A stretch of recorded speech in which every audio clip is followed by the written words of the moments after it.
friends and fellow gamers, MKxJUMP here, and today we're checking out this week's event for Idle Heroes. And I thought this was just going to be a normal, boring Imps Adventure and Shelter mission, but it turns out DHGames have really made it a lot more spicy than we expected. Also, we're checking out Chinese New Year event, which is going to be happening next week, so we're looking at the spoilers for that as well. So do be sure to stay tuned to catch all the updates. Now, before we go check that out, let me give you a shout out about Patreon. If you don't know what Patreon is, it's a way that you can support the content I make here and get rewards in return, including access to account reviews on our Discord channel. You can find a link to that down below.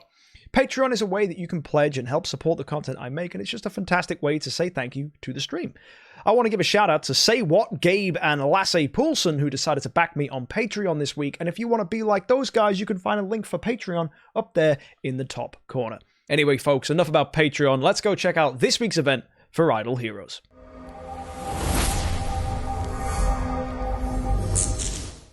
So, you know by now, guys, that every day for logging in, we're going to get ourselves 4 Imps Adventure dice and 150 gems. But this week, those gems are going to help you out a little more than you might originally expect. Not just are they going to be useful for buying dice, but as well, they're going to help you get the bonus rewards that DHGames have thrown in for this week. And also, you get your Trial of the Champion tickets for this week by logging in today, and I guess that's alright if you needed 5 arena tickets. I don't know why they still give this, but they do, so there you go. Anyway, the cool events are pretty standard, guys. I don't know whether we start with the Carnival package or the Value package or just Imps Adventure as a whole. You know what? I'm going to look at Value packages and Carnival packages last. Let's just start with Imps Adventure. You should know what this is by now, guys. You roll dice, you land on tiles, and you get the rewards depicted on the tiles. Unless, of course, it's a mushroom hut, in which case you get stars equal to the number in the bottom corner, and that's just for passing over it. You don't have to land on it.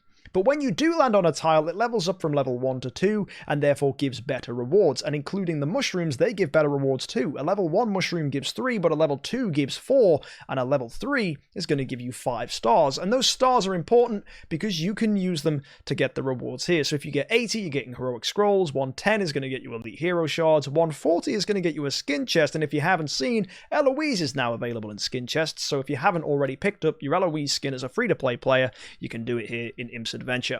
Going further, you're going to get yourself a 6-star puppet chest for 170, a 5-star chest for 200. Getting to 230 is going to get you a material selection chest 2, where you can select one of these here rewards, and 260 will get you a light and dark chest, whilst 300 gets you a 9-star. And as you can see down below, it says there's a ×2 vacation mall privilege, which means just like last week in the Sky Labyrinth, DHGames are giving us a way to get double the rewards from your Imps Adventure run this week, which is pretty cool if you've got the cash to back it up. Now, moving on to the Shelter mission, which was the second thing I wanted to talk about, we see the heroes that were previously leaked last week. We have Saja, Onkiramaru, Flora, and Delacium.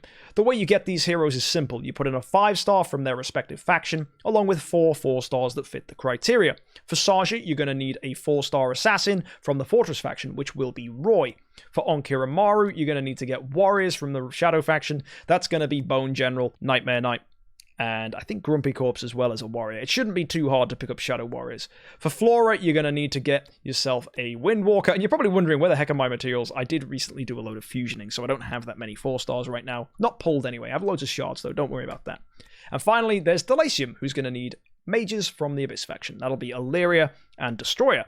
But they're just interesting heroes that you should be grabbing, because at the end of the day, getting these dice is the most important thing from here. The armor is nice, and the hero copy, well, it always helps. The biggest thing, though, here is Drake, and Drake is going to be 2,000 gems, as well as 2 Dark Heroes. Picking that up is going to be fantastic for people that don't already have enough copies to build an E5 Drake.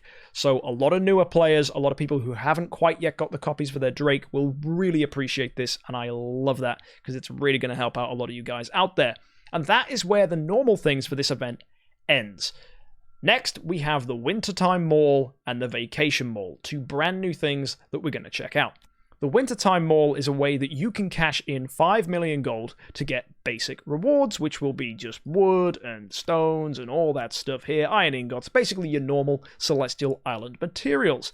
However, you get extra rewards, which is 10 times what you get on the left, and you can buy each of these 3 times. So if you've got the gold to spend, this is fantastic, and even more to that, If you've got the money to spend, you can go ahead and buy this package up here for $10, which is going to get you the Wintertime Mall privileges and unlock all those bonus rewards for you. As well, that package isn't too bad at all. It gives you 1,500 gems, 10 dice, and a skin shards pack, which you can use to help build up your skins to legendary to give you Celestial Island bonuses, which is nice. And as well, we have the Vacation Mall privilege, and this is also really, really good. This is giving you double the rewards from Imps Adventure, so it's going to get you twice as many 6-star puppets, twice as many 9-star puppets, and twice as many chests, which is brilliant.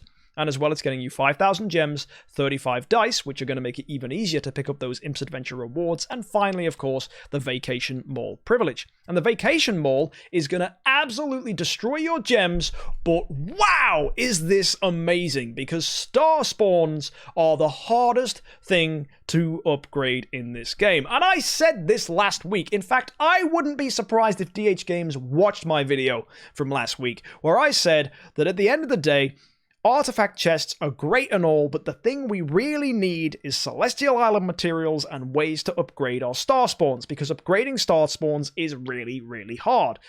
And thank goodness that this event exists, where they're saying, hey look, come spend 1,000 gems and you will get some Starspawn Core 1s, Starspawn Core 2s, and Starspawn Core 3s.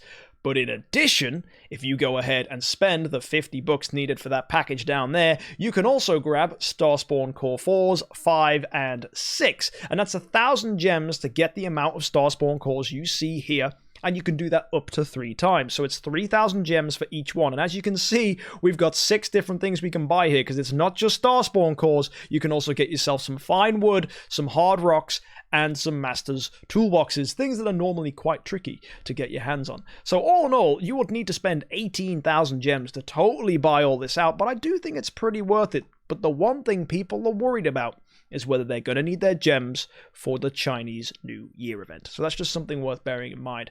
Finally, of course, there's just the normal value packages, and this is going to give you gems equal to double the VIP XP you would gain, and then an amount of dice that can help you move in Imps Adventure. Some people will be attracted to going ahead and buying this, because obviously with double rewards from Imps Adventure, it could be pretty good, but generally I'd say you probably don't want to just buy this. But the big things for me are the carnival packages, and I think it's going to be hard if you are a spender to turn those down, because let's be honest, it's finally about time they gave us stuff we needed, and that is Starspawn Cores and Celestial Island materials. So again, I wouldn't be surprised if DHGames watched my last video where I did complain and say that's what we needed. Anyway, folks, let's look at next week's event. This is going to be Chinese New Year, and a pretty big one indeed. We have the Hero Lottery, which of course is a way that you can get yourself some gear if you pull whatever the hero available is. There's the summon prizes again, where of course if you're doing your summons, you're going to get additional materials, but that's all normal stuff for a heroic summons event. Let's look at the exchange, and the exchange is pretty impressive. You've got Eos, Jara, Sia, Queen, and Vesa. If you haven't heard, Eos is getting a transcendent form, and yes, she just came out. I know it's crazy, but they are going ahead and doing that. And I know Transcendence Aspen just came out, but yep, they just want to start throwing Transcendence heroes at us now. Fair enough. But what does this mean for us? Well, it's giving us all these different Transcendence heroes, and you'll notice that Aspen and Asmodel aren't available. I think that's for one of 2 reasons. Either it's because they're available here, or maybe it's because Aspen was available last time, so maybe they didn't want to give him again. But I think potentially it could be a clue that for the Hero Lottery, they're giving Aspen away again because he just became transcended. It's a bit of a weird guess, and it's probably not the case, but it's interesting to suggest it because there's been no leaks about what the new hero could be. They've not said if it's going to be a new dark hero, which is what people are expecting, but if they offered someone like Aspen, it might be smart because a lot of people don't have Aspen copies. I don't know, but either way, that's a suggestion. What we probably will find, though, is it will be a new dark hero. Whether they're going to be any good, though, remains to be seen. And finally, Chinese New Year, the Spring Festival event. This is epic. And look, there's 6 different things available to us. Let's start at the top. If you log in, you're just going to get rewards. This is great. Free-to-play players, anybody, it doesn't matter. You just log in, you claim the rewards, and this usually gives relics and elite heroes, so that's pretty nice. Looking at the Temple Fair, this is a way that you can collect various items and then exchange them for rewards. Pretty standard stuff. Then there's the festival missions. This is usually summon this many 5-star heroes, or spend this much gold, or spend this much spirit. Basically, it rewards you for completing different goals within the game, one of which will probably say spend a certain amount of money. Ignoring that one, the rest of the stuff should be available for free, and there's probably a chance you can maybe pick up an artifact, or maybe some 10-star puppets, or just something that's going to help your progress in the game. Again, this is going to be fantastic for players to advance their progress. Next, there's the Event 4, which is the Spin to Win. And this gives you blessed stars, which you then spin on the wheel, and you get surprising rewards. Now, I'm guessing you can spend gems to do this over and over and over again, and that will mean potentially saving gems for Chinese New Year might be a good idea. That said, starspawn cores are available this week if you spend gems, so it's going to be hard to choose between the two. I think ideally do both, and actually there will be a way to pick up gems, as you'll see further on. Next, there's the Transcendence fight. That's just normal. Basically, you have to have friends who have Transcendence heroes and attack with them in the fight mode, and you will get additional prizes. That's usually going to be light and darks, 5-star chests, that kind of thing. And finally, there's the 6th event, which is awesome. It's a New Year growth plan. Basically, for doing your daily quests every day, you're going to get rewards over the space of 30 days. And those rewards are normally really, really, really good. And if you spend a little bit of money to make that growth plan active and advanced, the additional rewards will give you enough to go ahead and build a 9-star hero. You'll get an artifact, and you'll get probably like 10,000 gems. It's crazy just how generous growth plans are when it comes to value and also progress for players. That's going to be something I imagine a lot of people are going to pick up. More on that next week, though. If you do want to catch next week's event review, be sure to hit the subscribe button, because I do this every single Friday. I look at the event as soon as I have access to it, and then can break it down for you and let you know what to expect. All in all, though, for this week, things look really good. These packages look fantastic, and the fact that we can grab starspawn cores for gems, as well as some advanced materials, and also just basic celestial item materials for our golden gems is really, really good. And it turns what I thought was going to be a boring Imps Adventure event into something a little more exciting.